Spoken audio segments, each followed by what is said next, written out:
So I just finished the Quarry. The person I watched was able to make everyone survive, except for, the Hackett's family, but, I don't care. And I will say that the ending was underwhelming. But also they probably ran out of budget because they spent a lot of money on this game, girl. But because of its recent release, it kind of made me think, people have been comparing it to Until Dawn, lengthwise. And it made me wonder, what made Until Dawn so great? When I'm going over these games, I'm going to be going over them in a storytelling viewpoint because of the fact that I just don't do gameplay stuff. I don't know different mechanics and stuff, so I'm just going to talk about these games from my favorite stories to my least favorite. Number 1, The Quarry. Bad period. Best out of all of them. I like dead butt. Seriously, I love this game more out of all of them for multiple reasons. Number 1, it looks so much better than all the rest of them, which is fair because it was a bigger budget. The eyes look like they're more full of life than all the other games. The dialogue between characters felt more fluent, and it felt way more cohesive. It made sense to every character. Definitely was really good at getting my anxiety up. But I feel like that's more so because, unlike all the other games, I actually cared a lot about specifically 2 characters and 1, but that's only because the person I was watching cared about that one specific character.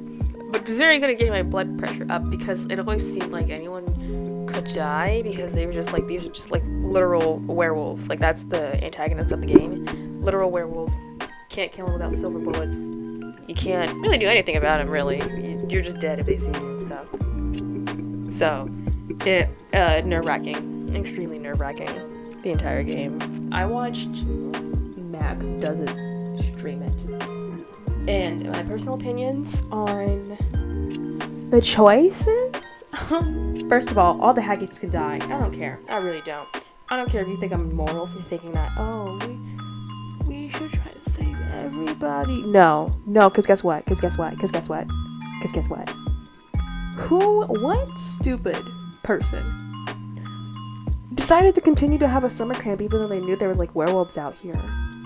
Who did that? That was Chris Hackett.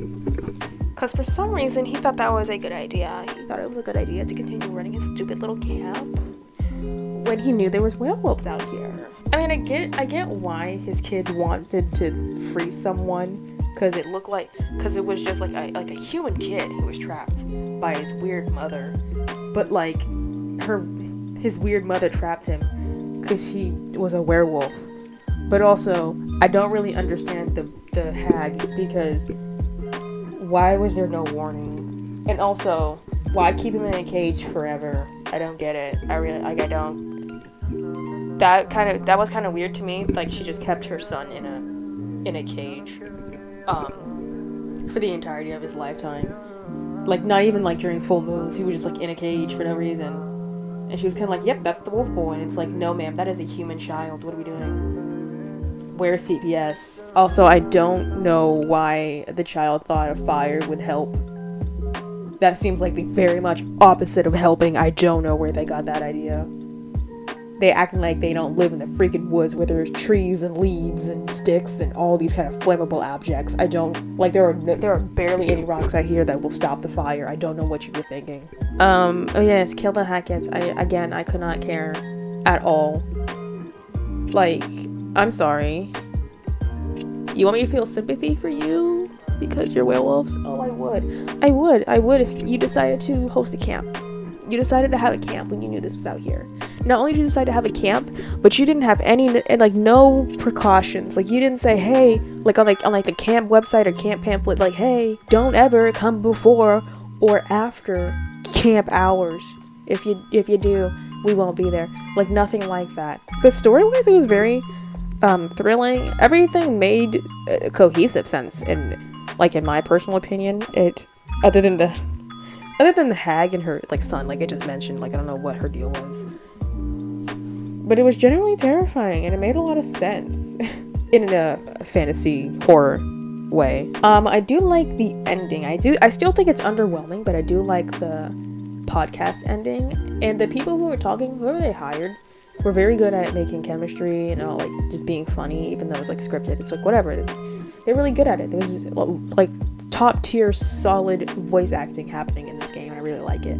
So next up, Until Dawn. It was very chilling, very scary, and this may be an unpopular opinion. Actually, no, it's not. Unpopular opinion, guys. I have a popular opinion. No, I'm pretty sure the general consensus from everyone was that every character except for like Sam was so unbearable that you just kind of wish that death would bring upon them. You kind of wish that they would just die. Well, not wish it. You just wouldn't help. You just didn't feel like helping. I just think it's like, at first I thought I didn't like the game. Like, generally I thought I didn't like the game, but then I realized that's only because I hate all of the characters except for Sam. So when it came to like keeping characters alive, I didn't play the game, but when it came to keeping characters alive, I didn't have a lot of anxiety. Like, if they died, it's like, okay, boo-hoo, I guess I'm crying. Like, you want a cookie? You want a funeral? What you want? But when I realized that the only reason why I didn't like the game was because I didn't like the characters, I'm like, oh, okay. Well, then the game's cool. The game's good because it's really effective at scaring us, obviously. Especially since, like, in the beginning of the game, most of the first few jump scares was just the teens being stupid. So then the rest of the jump scares, well, not the rest of them, but when things start hitting the fan, you start thinking like, oh, no, it's just gonna be one of the teens because they're being dumb or whatever the crap. And it's like, nope, that's actually a real monster, and you might want to run, like right now, or you're gonna die. So it's very chilling and not out of nowhere, but like thriller-y, which is the point. This is why this is going under the Quarry. I mean, I'm pretty sure everybody likes the Quarry more than, like, popular opinion, the Quarry is better than all of the games, but like, the reason why I appreciate the dialogue in the Quarry so much is because in the other 3 games, dialogue's kind of janky, in my personal opinion. It's just there as like filler to me, in my opinion, or just like explanatory, or, you know, who's hostile to who kind of thing. And I think the dialogue sucks the most in Until Dawn because everything's either like really cringy or like weird or like janky, or just like, why are we talking about this, and what are we doing, and why are we here, and why are we trying to do it while it's cold outside? But then I realized, like, I'm pretty sure it's like that because teens are cringy. Like, it's like literally dialogue is like the worst thing Until Dawn, but in all the games it's at least bearable. Like, you're not cringing, but you also just don't feel nor care about what they're saying sometimes. But in Until Dawn, it's like extremely cringy. But then I realized, like, they're supposed to be teenagers, and in my personal opinion, teenagers are cringy, stupid, and annoying. So, like, odds are they're just trying to be accurate. The next game that I like the most, my third one, is House of Ashes. The relationships in the House of Ashes, the most believable and complex relationships out of all of the games, in my personal opinion. Because Until Dawn, it was like, oh, they're exes, they're dating, they want to date, they're here. That's just, and like, all of them are friends, I suppose. Man of a Dawn. They're siblings, those 2 are dating, and that one is just an outlier. Freaking Little Hope, literally, like, they're in college and he's a professor, and that was it. Oh, and they're dating, but it's a secret for some reason, because who cares? And the reason why I say they feel more believable in this game is because you actively see, like, Jason and Nick, like, being the best of buds, and, like, Jason's always having, like, Nick's back and stuff, even throughout. Like, you could just tell it's out of, like, yeah, we're homies kind of, like, saving and stuff, you know what I mean? And then, like, with Jason and Celine, you can also tell, like, if Jason's like, yeah, you may be on the other side, but you know what, you and me, we're gonna die for each other down here. Like, that's kind of energy Jason gave. And what I'm trying to say is, like, even though he's a redneck, and I'm pretty sure he's probably racist, he carried the relationships in the game. And to be honest, y'all, when I'm talking about the other relationships, I was here for the tea, sis. I was so here for the tea. Will Rachel choose her almost ex-husband who continuously blamed her for his missing leg? Or will she leave him and go with his token black side piece? light skinned because that's enough blackness for this game. Ignore me. I also like that they chose to make the setting underground because it's very eerie and scary, especially when people have claustrophobia. And I think that it was a perfect location to choose when it came to giving all of your characters a weapon or a gun, because in all of the other games that they've made so far, when you find a weapon, even if you know it won't really do much, you get a sense of relief because it's like, finally I have something to defend myself with. Finally I get something that will make me help me keep all these characters alive, kind of thing. In House of Ashes, having that weapon doesn't really cancel out because you still feel a sense of security, but you're in a very limited space. It's kind of like giving the character something in returns for something else. Like, you traded your mobility for a weapon. Because let's be honest, if everyone was strapped in Until Dawn, would you be that scared? Honestly, would you be that scared? Especially since Wendigos can die. I'm pretty sure. I think so. I'm pretty sure. Wendigos can die from like heat and guns and stuff. So I'm pretty sure if you had a gun in Until Dawn, you would feel a lot safer. Number 4 on the list, I don't like this one as much. In fact, Man of Medan. Man of Medan was forgettable. Man of Medan is the middle child. Like, literally, I was gonna go back and rewatch the Man of Medan series. But then I realized I'm getting bored and I really don't care. I don't care. I don't really know what it is about this game. I just don't care about the characters or like anything that happens in the game. And maybe that's just because when the game came out and I was watching people play it, I just fell asleep through it. I don't know. I just can't care. Especially when you find out that everything's a hallucination. After that, the adrenaline's gone. Because it's just like, oh, so all I have to do the entire game is not kill anyone? Because, like, technically, by that logic, nothing should hurt me. Like, some of the things could, but that's because they're other people. They're other real people. But something I can preach and praise this game for is the hallucination twist. And that is because in Man of Medan it made sense. Man of Medan came right after Until Dawn. And Until Dawn, everything was real. Every single thing was real. Everything was happening. So in Man of Medan, everything being fake would be a twist. It would make sense. And you might be wondering, Ray, why are you setting this up? What are you about to say? This leads into the next game that is my least favorite. I wouldn't say I hate it, but I wouldn't try to experience it again. Little Hope. Really disdain. So much disdain for this game. Because, number 1, spoiler alert, as you should know, everything wasn't real. It was all in his head. He imagined every single thing. Like, literally, you get to the end, and it's so funny to see all of the gamers that I watched play this game and see the end and realize everyone was fake. And then it was like, oh, so if anyone died, it didn't matter because they're all fake anyways. And it's hilarious. And the reason why I don't like this ending is because guess when Little Hope came out? It came out right after Man of Medan. Personally, what I think they should have done was do Until Dawn, Man of Medan, House of Ashes, then Little Hope. Because then at least you're breaking it apart the everything's fake thing. But you just did 2 everything is fake back to back. Now I know it's everything is fake differently. Like in Man of Medan, everyone was real. It's just that everyone was also hallucinating like fantasy things.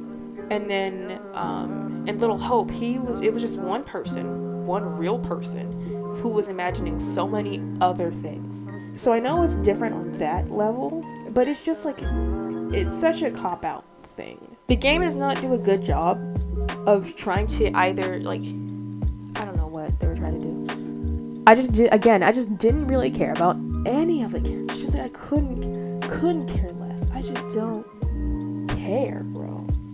And like, we never get clarity on that little girl. Like, I'm pretty sure she was probably like molested or something by that pastor. But like, what was the demon thing all about? Like, what was happening there? Was it just a demon and that's all you have to accept? And then I think the witch trials, I don't care nor mind the witch trials. I don't mind that. But also, what was going on with the witch trials? I am so confused. I know it's supposed to be a metaphor for him forgiving himself and his sister for what happened in the fire, but like it feels so convoluted. Like everything else in all the other games felt less convoluted, if that makes sense. Like literally, again, spoilers, the Quarry. There was one werewolf that a woman had who was a little boy, and they tried freeing him, let loose, and now everybody's turning into werewolves and dying. Cool. Cut and clear. Got you. Until Dawn, there are Wendigos, and you're, one of your friends is a serial killer because you and the rest of the group, let his sister die. Also cut and clear. That makes sense. We don't really get any background on the Wendigos, but who cares? They're real and they're here. House of Ashes. There was an alien race that came to... I know. There was an alien race that came down to Earth, but then got bitten by vampires, and now they're vampires. Man of Medan. There was a ship that got infested with spores, and so now everyone's hallucinating weird, strange things that look like they want to kill them. Little Hope. What was going on there? What was going on there? I didn't like it personally. Whatever it was, I didn't like it at all. Not in the slightest. Oh, also, wait a minute. One last thing. So, again, it was all in his head. In Little Hope, it was all in his head. So something that made me feel weird, that I didn't even realize until I was writing the script, that I decided not even to follow, because, I wrote the script at like 2 a.m. and with my, voice to text thing on, so it doesn't make any sense, really. That everyone he was imagining in his head was a part of his family. I'm pretty sure like Taylor and that other dude was his siblings. John was his dad. Angelina was his mother. In his head, for some reason, he made his siblings date. And for some reason, Angela cares. We never get any explanation on that, why Angela would actually care whether or not they're dating. But those were his siblings in his past life. Why is he making them... Wait a minute. There were siblings in his family, like his actual family. And then, for some reason, his sidekick was like, yeah, we're just gonna make them date. 'Cause Sweet Home Alabama, y'all. So now that that's done, now that that's over with, now I've given my opinions on what I think is the best to the worst, I think we should end this with a little tier list. Okay, so here's the tier list. I'm gonna just run everything down for you. So at the bottom, we have I Missed That Button Press on Purpose. Basically, I feel like I would not mind killing you or missing a button press just to get you out of my way. I will. I absolutely will. And I'll be praying on your downfall. I'll be praying to have a time to just miss a button press and get you out of here. We have You Will Die, but that's a sacrifice I'm willing to make. Basically, these people are fodder. As in, I'm keeping you alive mostly so that I can sacrifice you later so I can save my favorite character. Then we have You're Here, but only because I'll be ashamed if you die. If others must die for you, so be it. Basically, people I would definitely choose over anyone else. And I will restart this whole chapter to save you. You know, the characters you love the most, the characters you would literally, consider restarting the game for. So let's just begin. We're gonna go in order of what's out down here. Oh, there's 32 characters for all of them. So first one we have Miss Abigail. Abigail. I'm gonna put her into You're Here because she really is. She's just, basic, soft, quiet girl. I have nothing against her. But also, I couldn't care less. You're just here. Next we have Alex. He's from Man of Medan. He does not, every character from Man of Medan is probably gonna go here just because, again, I just don't care. Andrew, okay, hold on. I was about to put him in I Missed That Button Press on Purpose because I don't like Little Hope. But honestly, he's definitely not S tier, but he's definitely here. He's at least here. Angela's fodder. I couldn't stand her in that. I couldn't stand her in Little Hope. I couldn't stand her in Little Hope. She seems so bitter. I don't need you to be happy or peppy or whatever the crap.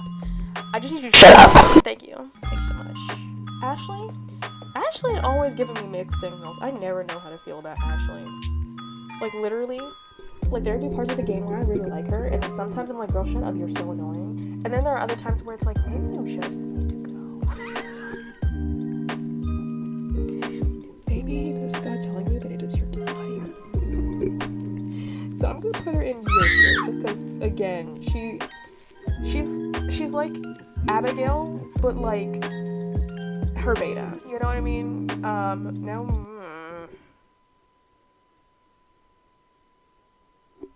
Bro, I don't even remember his name.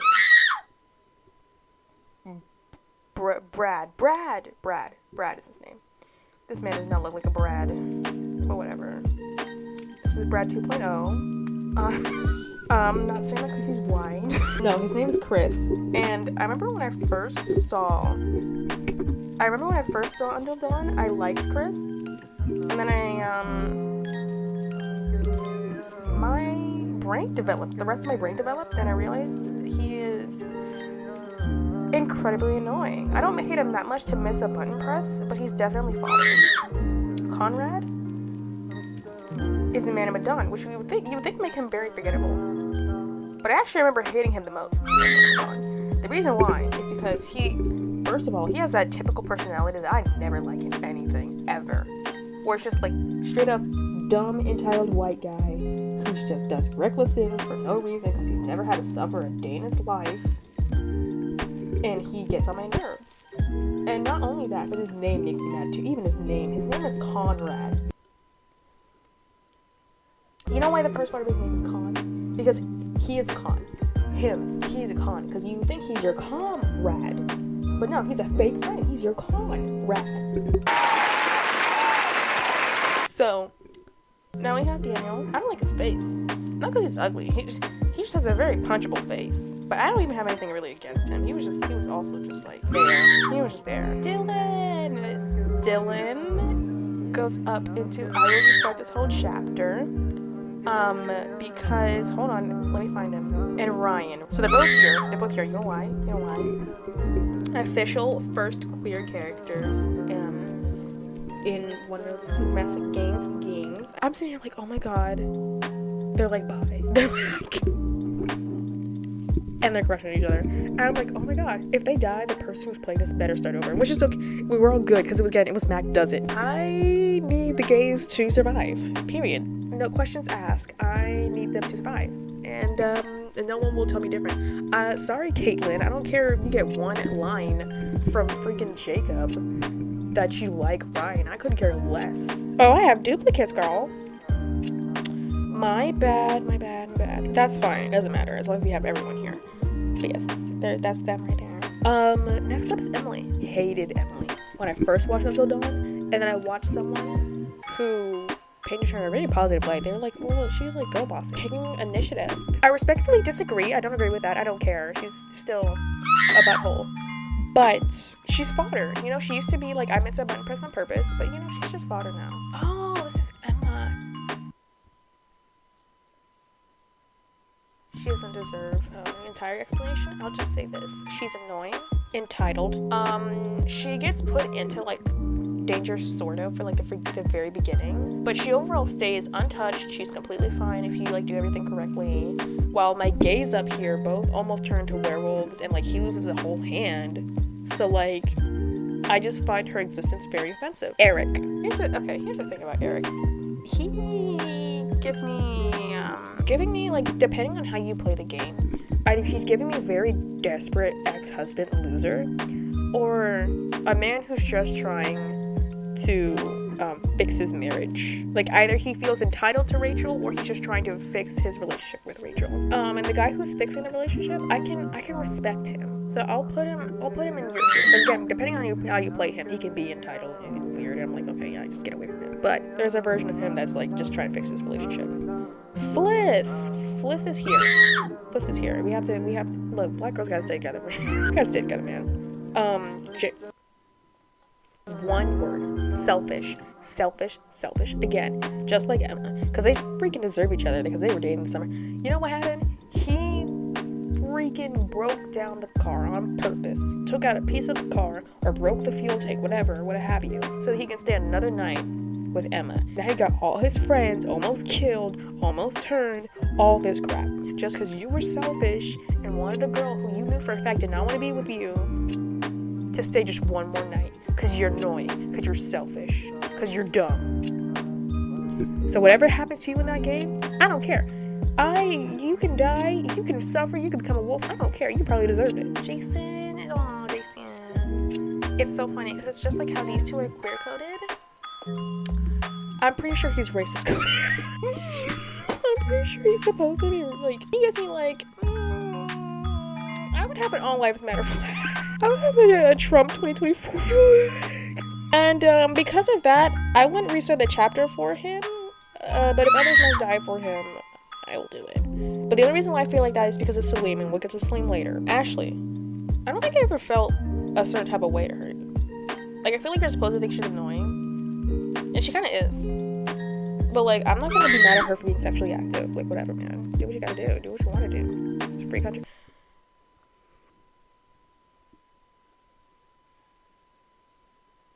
Hated John. Hated John. Hated John. Everything about John is just bad. Like, he wants to be a leader so bad, but he's so bad at being a leader. And not only that, but he was a crappy father. Crappy father. And you know what? House of Ashes, he also plays, like, Salim's general, whatever the crap. His general, also bad. Next up is Josh. Okay, here's the thing about Josh. I like him out of pity.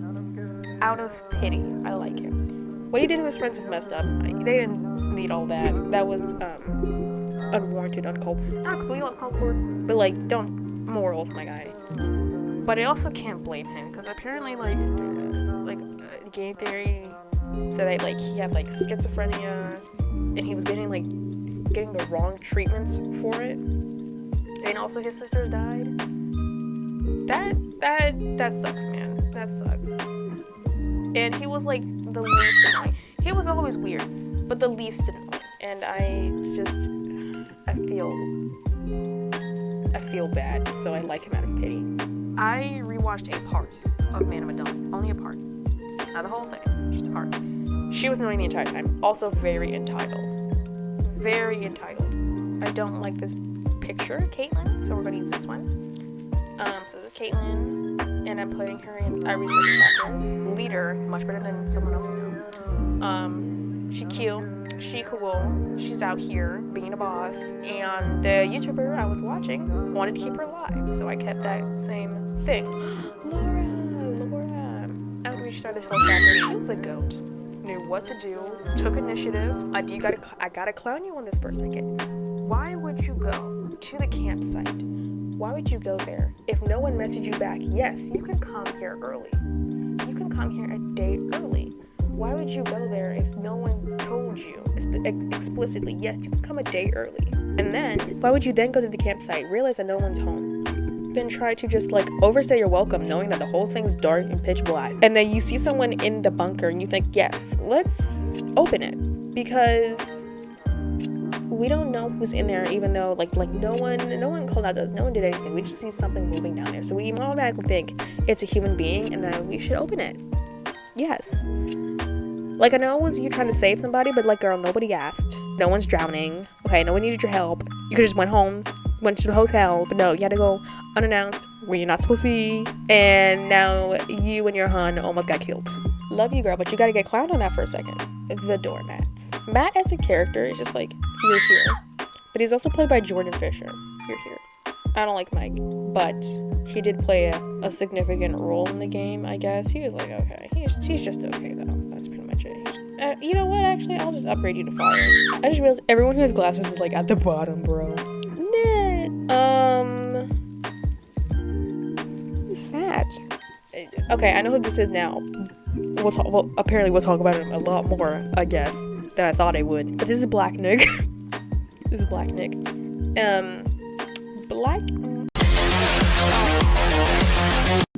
Don't call him that, though. Don't stick to that. The joke is over. I'll put him in, if others must die, so be it. Because, to me, he was like a sweetheart the entire time. Until he got really pushy at the end with Rachel being like, oh, you gotta tell your husband, whatever. But other than that, he was a big sweetheart. I'm putting Joss down to your here because I don't think he deserves to be in the same tier as these two. I like him out of pity. But like I love their relationship, I love their dynamic, and the game is pretty cute. Like we love best buds, we do love that. This is White Nick. This is the person I was confused about because in the Quarry, he's barely in the game. Because in the beginning he's there, and he's like a classic like nice guy, whatever the crap he cares, I don't know. And then he's like a werewolf for like the rest of it. So like I wouldn't call him fodder just because like I feel like I could love him and Abigail, but like I just don't see enough of you, hon. So like you're just here. Rachel, if I must die for you, so be it. Only because the person I was watching made a meme of this being Ashley Tisdale so much that it's funny. It's great. Salim. Aww. I overstepped the whole chapter for you. Salim is best boy. He's the sweetheart. Biggest sweetheart of the whole game of in House of Ashes. Sam, I would restart the whole chapter for him because Sam was the only character I cared about in Until Dawn. Taylor's fodder. I don't know what it is about her. I don't know what it is about these two. I just don't like them. Oh, and that seems to be it. Except that's not it, because I forgot Max, the person and reason why everything's duplicated in the first place. So he goes in the you're here tier. As he is. You know, you barely play him, he's barely in the game. He's like, whatever, I guess we saved you. I like very few characters. Everyone else is here, or just like, you can just die. I don't care. Yeah, so that's everyone. I might update this list once the next game comes out. Anyways, thanks for watching. I hope you have a good day, and I'll see you later.